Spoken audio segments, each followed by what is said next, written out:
প্রিয় দেশবাসী, অনতিবিলম্বে ওয়াকারুজ্জামান গং এদেরকে নিশ্চিহ্ন করতে হবে ক্যান্টনমেন্ট থেকে।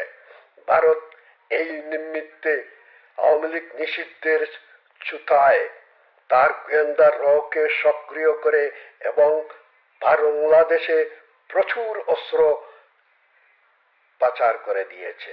এটা আওয়ামী লীগদের হস্তগত হয়েছে।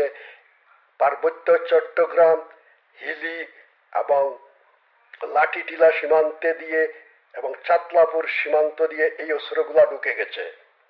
এগুলা আওয়ামী লীগের হস্তগত হচ্ছে।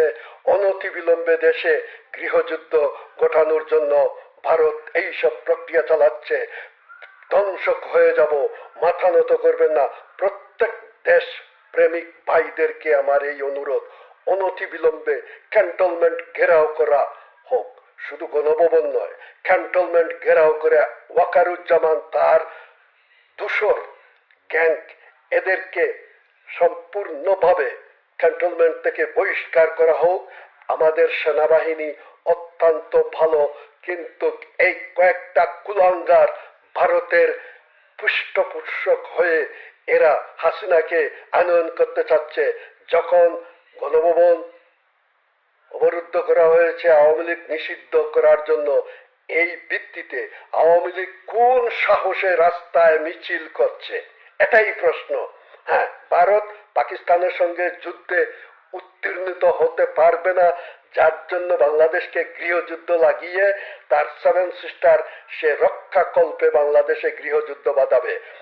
তাই আপামর জনগণ, দেশপ্রেমী জনগণ লাঠি হাতে নেন এবং প্রত্যেকে খবর নেন আওয়ামী লীগের অস্ত্র কোথা থেকে এসেছে আর কোথায় জমাট আছে আর কোন সময় তারা এটা জাতির প্রতি ব্যবহার করবে, তাদের ভারতকে অনুপ্রেরণা দিতে এবং ভারতকে এখানে প্রতিষ্ঠিত করতে, ভারতীয় দালালদেরকে প্রতিষ্ঠিত করতে।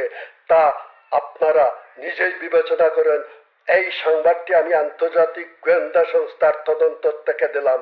আপনারা ভালো দেখলে এইগুলা ক্যান্টনমেন্ট আক্রমণ করে ওয়াকারুজ্জামানকে কিক অফ আউট ব্যতীত আমাদের দেশে গৃহযুদ্ধ স্তব্ধ হবে না।